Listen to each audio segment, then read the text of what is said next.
All right, well, Sunday. I don't know what day it'll be for you guys, but it's Sunday for me. Just trying to get a couple things done. It's supposed to be halfway nice today. I gotta get some life support for the camera, because I never charge my batteries at night because I never know when I'm gonna need them, and I've gotten out of the habit of charging batteries. Anyways, so we'll show you the project at hand. I thought I would get this ready. I am hoping to have my tractor back this week sometime, but we're running into issues with parts. I had to make that socket. Hopefully I get the video for the socket up first. I had to make the socket because I was trying to get the tractor for this last storm that all I did was basically spread some salt. So I didn't even have to push snow. But I have this lovely little, I think it's a 60 inch. Let's see if we can read upside down. A PT 77. It's not a 77 inch bucket.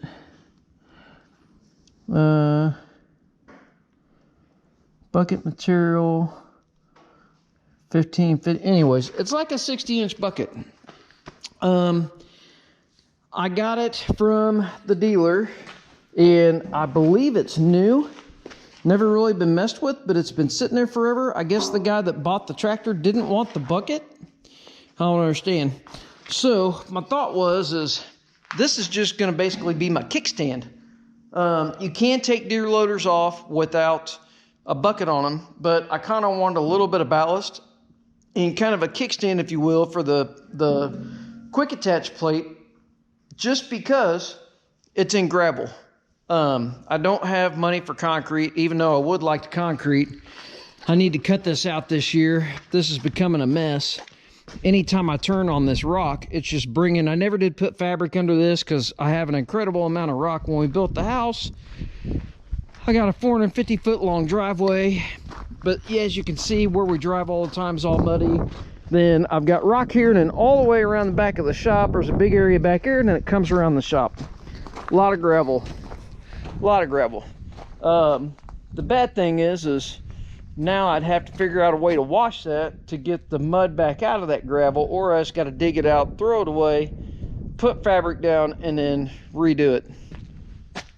My thought is I'm going to take concrete and go that way, or maybe from the sidewalk go that way and go to that point on the driveway and concrete all that. The bad thing is there's a load of dump trucks up here all the time. It's got to be 6 inches thick. It's a lot of concrete. But I'd like to concrete to here, concrete around here, and basically go off the corner of the driveway here and go straight that way and concrete all that. It's a lot of money. But my thought was I could probably get enough of this gravel up to put back down underneath it, compact it really nice, put 6 inches of concrete in, be done.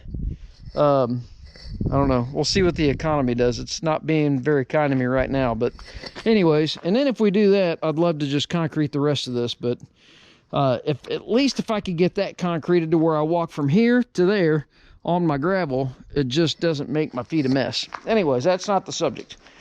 So that being said, I don't have a lot of concrete. I have a lot of gravel. So I bought this plate off of Amazon, and I wanted to buy like the 2 plates, and nobody had it. Then I thought about just buying the ears on the bottom, and now I probably should have, because I usually test it on the Kubota. If it fits Kubota, it seems like it fits everything else. Well, I don't know if you can see it, but there's like a 3/4 inch gap there. This side's like a 1 inch gap or better. I mean, the welds look pretty good, but there's no penetration. Penetration here, there's no penetration there, barely any bluing.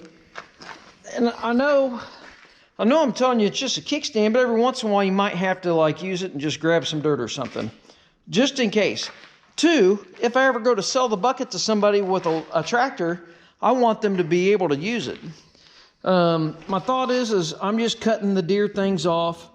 I'm probably going to cut this across here and maybe use that top plate. But now I have to figure that out. I'm never real fond of this real thin lip on the top, but that one's not bad. I don't have any more flat bar. Let's see.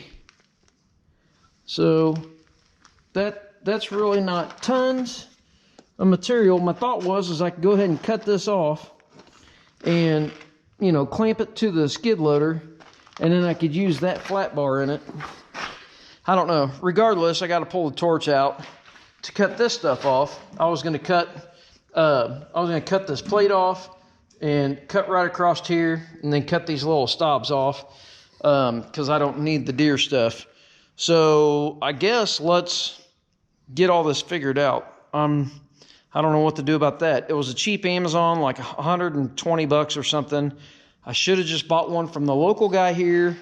I really think I'm going to have David just start cutting me out the bottom pieces, and then I'll just weld everything together on whatever attachment I'm making, because I could just use flat bar for the side, flat bar for the top, have David on the plasma cutter cut out the bottoms, or maybe have him cut me out some quarter, you know, cut out the wings, and then I can use my press brake.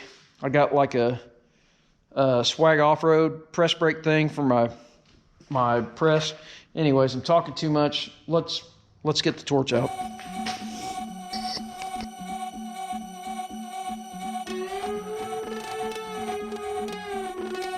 Yo, get the speaker box loud, hitting that stuff till you hearing that sound.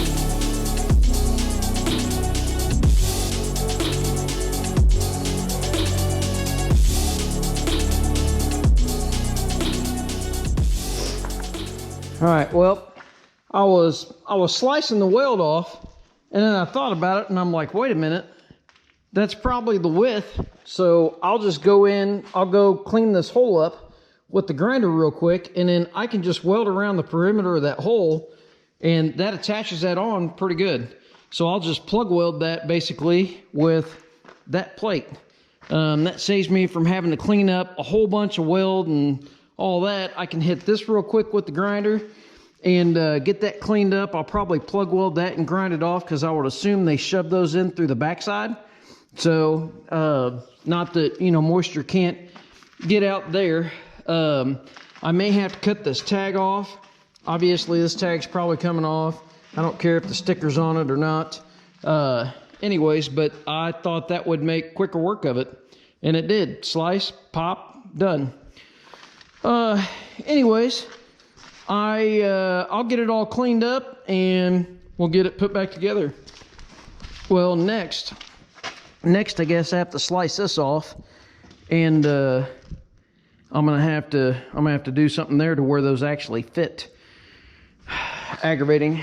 Anyways, you get what you pay for on Amazon. So let me get all this figured out, and we'll be back fabbing up a kickstand bucket.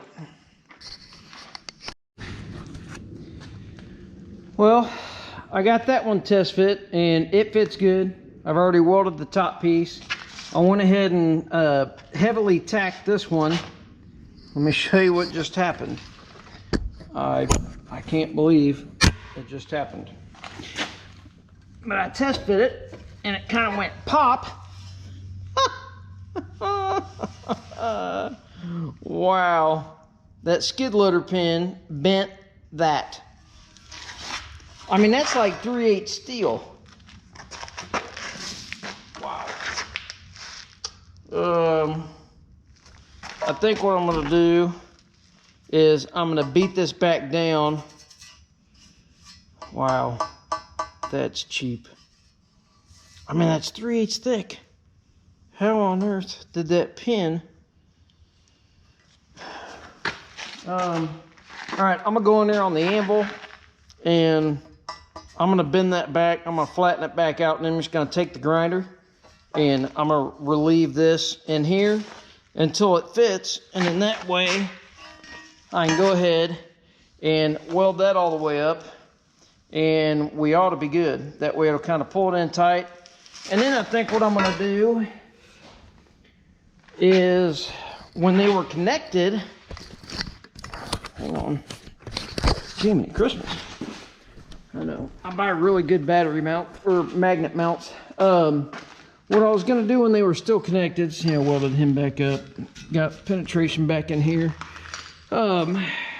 Not all it is gonna be a kickstand. But I think what I'm gonna do is I'm gonna go ahead and get these attached and give it a little bit of space in between the side, 1/8 inch or so.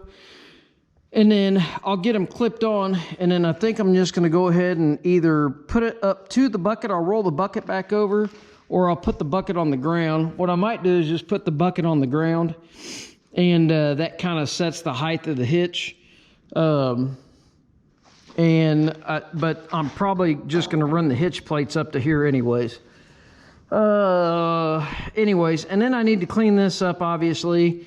I need to weld that little bit up. I had the torch, I forgot I had the big tip in there, and I kind of had the torch cranked up, and it was getting after it, as you could see in the video. But that one clipped up really good, so hopefully I can get them both clipped up without them being attached, and we can get it on the bucket, and I'll just stitch weld it to the bucket, and then obviously I'm just going to weld up that hole in there, and then I'll probably stitch the top, just do a couple inch or so around the side and the bottom or something. I'm not worried about fully welding this thing on. This is a little bitty bucket for a little or for a little tractor. So at most somebody might put it on like a 2 or 3 series with a skid loader quick attach plate. You wouldn't have this on a 4066 for any reason besides having a kickstand bucket. So anyways, let me get that fixed. I can't believe that pin did that. I heard it go pop, and I lifted it up and rolled it down. I'm like, great. Anyways, let me get that fixed, and then I'll get the floor swept up. Now I got to figure out how to get the bucket down off of there. I sat it up there because the little hooks that I cut off, they would actually hook onto the quick attach. So now I get to pick that bucket up and sit that on the ground.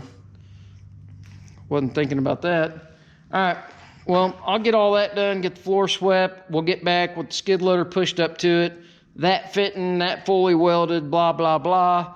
And we'll stitch it on the bucket, and we'll make a little bitty bucket fit a skid loader. It kind of looks like that 331 that Heritage gave me with my 72-inch bucket on it. Looks kind of silly with this little bucket on the skid loader. Anyways, hang out. All right, well, I got that welded up, top welded up. I think I am going to clean up in here. The inside of it fits better than the outside, so I don't know if it's the plates or the bucket.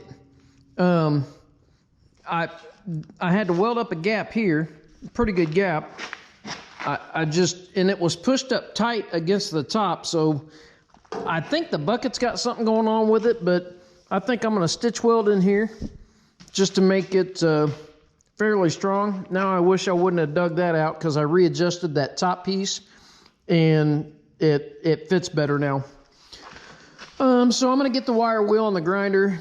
I'm at least gonna clean up like right there maybe, and right there, and then, you know, same thing. I think that'll be way more than enough. And then I'm gonna paint it. Didn't have to pull the ID off the bucket or anything. Anyways, both sides are welded down to there. Yeah, I'm gonna shut up. We're gonna get to cleaning up and welding.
bucket, or hold the loader rather.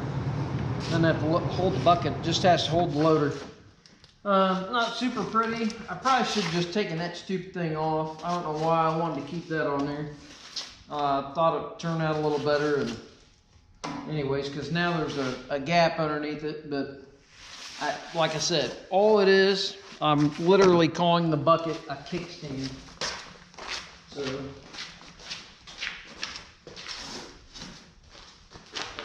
that's all it is really for. And halfway clean up some of the stuff, some of the soot from welding. And I'm literally going to shoot some green John Deere paint on it. And it'll be plenty good for a kickstand. Alright, I'm going to paint this thing up, put it outside. You guys stick around for some other videos. I'm trying